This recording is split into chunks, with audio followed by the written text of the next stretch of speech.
Okay. Yes, we are recording. Hello, I'm Augusto Rota from Headbangers Brazil, and I'm here with a huge honor to be talking to Sotiris from SepticFlesh. Hello, Sotiris. How are you doing, man? Hello. Everything's going great. Oh, thanks. Okay, thanks for your time. And now, about this new album coming from you guys, what can Brazil expect from it? Yes. Well, it is a classic SepticFlesh album. It has all the ingredients that we have developed throughout our history and evolution as a band. It's an album with a lot of strong emotions, and it's also really heavy. Nice. Like the band is building. I think since Communion, we are building albums that is lyrically very strong, and even it's becoming bigger and bigger musically talking. Is that and about the composition of the music is this greatness that you are searching, that you are doing? Was that your natural way, or you stop at one moment and try to build it from the scratch? Well, there is a lot of construction until we are satisfied. Actually, all the members of the band contribute ideas, and so there is a phase that we build these ideas. We try to find the strongest ideas, and build around them. And there are some points that we feel that we achieve this emotion of grandeur, and the songs have weight, you can say, and then things becomes easier as we gain the boost from feeling that the song has the power, and then we make the final decisions that are around the production, because it's also important to have a good production, as we have so many different frequencies to deal with, and make the final touches to the songs and bring them to you. Nice. And you are bringing very, very good songs from us. Thanks a lot. Hierophant was the first single. I was reading that it's about something that I can't recall right now, sorry, but can you explain the what about Hierophant, and if this is some kind of, if there is some kind of link within the moment that we're living, the moment that the world is passing? Can you say this for us, please? Well, Hierophant is the first part of a story that I wrote called Salvation. Nice. And the second part comes right next, is the song Self-Eater, that it is the adjacent song in the album. So the song is divided to the first part, that is the part that I introduced the protagonist of the story, and the protagonist is the Hierophant. The Hierophant is someone that in a most general sense has the role of the priest. But the role of the priest is to be the bridge between man and God. And he sensed that he failed to be this bridge, because the words that he's saying is only words that somebody else told him that are the song, are what he has to say, but actually he has never heard something from God, and so he becomes more and more obsessed to be in connection with this divine element, and so he performs a forbidden ritual, you can say. Yes. And summons a chaotic entity of fire that initiates him to become one with this entity. Yes. And this entity is also a devouring entity. So it's a really strange and minus story.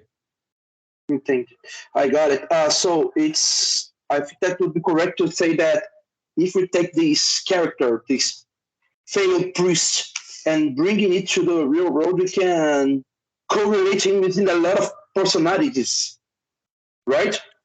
What? I didn't listen. What you said? Oh, sorry.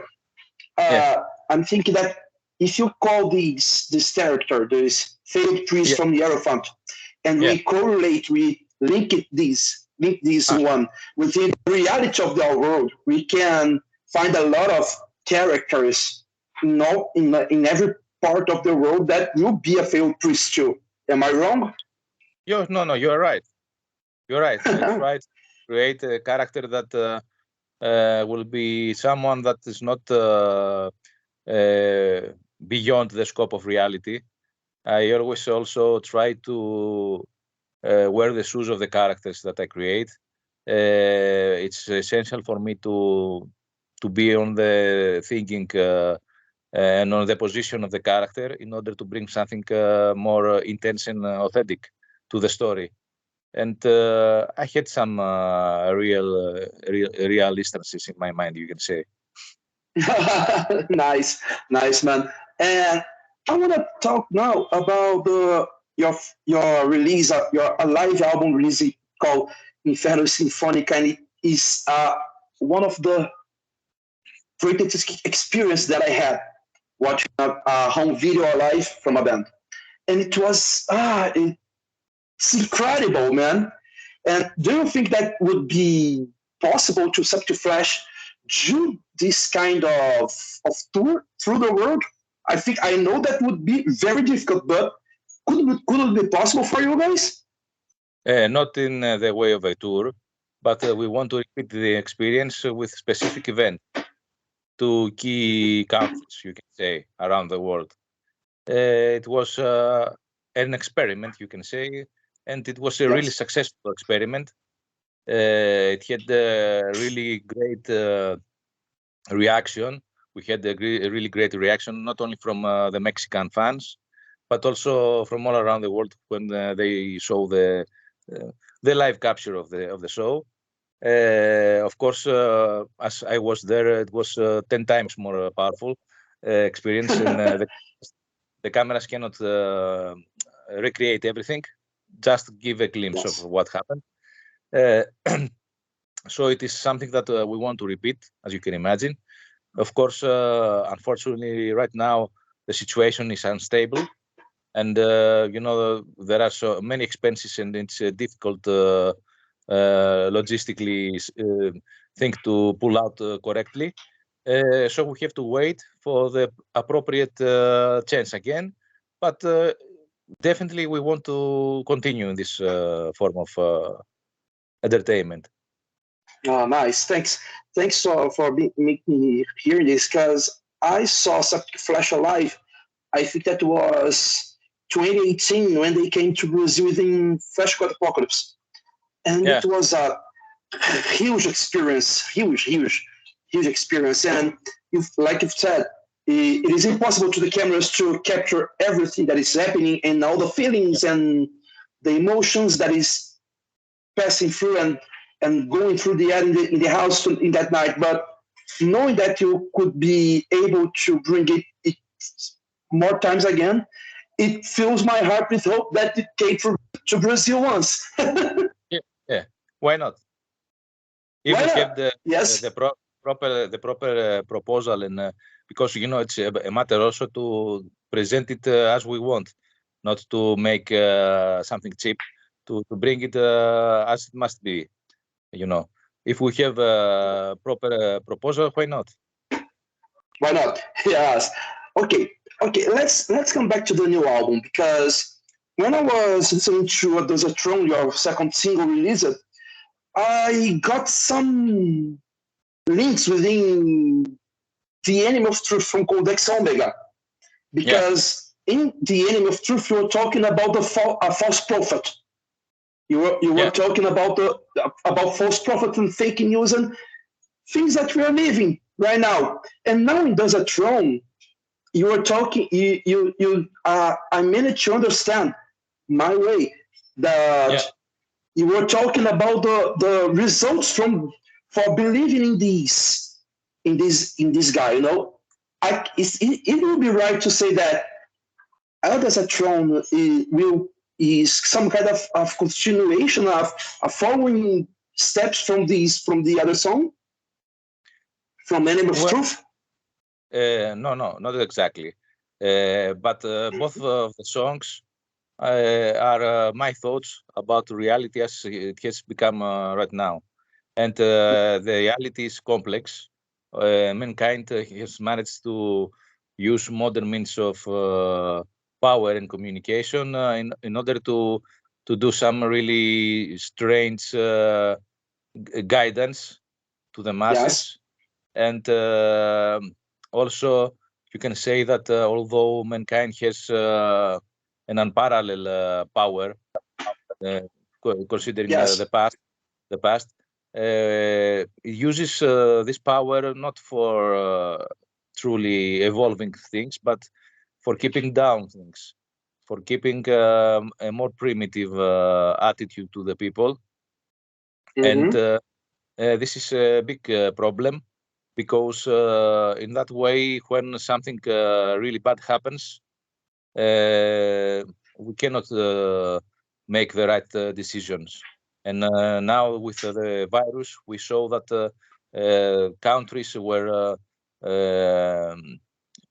going away from each other. People were divided instead of uniting in order to fight this common enemy. And we saw a lot of miscommunication, a lot of false information. And, it's the Desert Throne is like going forwards to the future and see the outcome of this bad rule of man, leaving behind only a desert. I got it. Yes, nice. And modern primitive is a complex name because you're talking that this primitive is now modern. Can you explain more about it? Yeah. Well, it seems that the contrast is something that fits to mankind, because it has elements both for to make majestic and great things, but also to make some really hideous things and bad things. And it seems that although many years have passed since we were primitives, something is left inside us. And this primitive element seems that it comes out more when times are difficult, when it's about to fight for your life, when it's about to become more primitive in order to survive. And we live in this time, this kind of time right now, and this contrast is really obvious. And I think so that the album title is really indicative of the situation that we are living right now. Yes, and that's true, because when you said that we were a primitive form and something was left behind, I think that humanity really forgot something through the pass of time. I think that the society itself has forgot something, and I think that modern primitive can explain this, but I needed to comprehend this. If I'm not wrong, that's perfect, because we have all this technology in our hands. Like you're in Greece, I'm here in Brazil, we are talking live right now, but at the same time we have a lot of primitive feelings and things happening through all the world that I get myself thinking that what? And war threats, that what's really primitive way of dealing with things. Yes. Look, what is happening right now in Europe, man. These fucking war, this bullshit stuff rolling, man. It's all about power, and that's a primitive talking. It's a primitive taking into the modern. That's weird. That's fucking weird. It's weird, but it's what happens. So it's really just observing reality, not inventing reality. Actually. Yes. And in your opinion, what society has lost in all that way for you? What? What society has lost in this way to become this modern primitive? What she has lost in this way? Well, it seems that we are losing our humanity, the things that make us human, the human the connection, because actually we tend to depend 100% now on the means of communication through the internet and stuff like that. So we start not going out together as we did in the past. We start closing ourselves to our houses. Some people make their houses their tombs, literally. Mm-hmm. It seems that the physical touch and the physical connection is getting lost in society. Yes. And this is what we are losing right now. And I think it's important not to be used by the means that we have developed, but to use the means, if you know what I mean. I got to be it. The slaves. Not to be a slave, but to be the master. Exactly. Nice. Sotiris, now I have a curiosity about you. Can you order for me the 5 songs that you love most to do inside SepticFlesh? Could you 4 songs enumerate those? From our complete history, SepticFlesh. Yes. From all the albums. All the history of SepticFlesh that you has written. The 5 ones. 5 songs. Okay. Well, Esotron is one of the songs. It represents something more doomy and gloomy in our early phase as a band. So it has a connection, the deeper connection. Virtues of the Beast is also one of the favorite songs. Anubis. Nice. Anubis. I love that one. Classic song. Dark Art, you can say, one of the advanced songs with melodies and also having this symphonic stuff. And also from the new album, there are many songs that can become classic for SepticFlesh. I have a strong connection personally with Desert Throne, and okay, these are my choices, the 5 choices. Thanks, Sotiris. That's all for me. I will ask you if you can send a message to the guys from Headbangers Brazil, and thank you so much for your time and your appreciation to be talking to us. Well, Headbangers from Brazil, I'm really glad that I'm invited, and also Brazil is in our heart. We have a lot of people there that support us, and we know, and we want to return there. And also, very soon, you will have the chance to listen to the complete album that we created with passion and the dedication to our art. Thank you very much for everything. And okay, it's time for you to make the decisions and the saying. Okay, so Sotiris, thanks a lot, man. See you. Bye-bye, man. Bye-bye. Thank you. Thank you.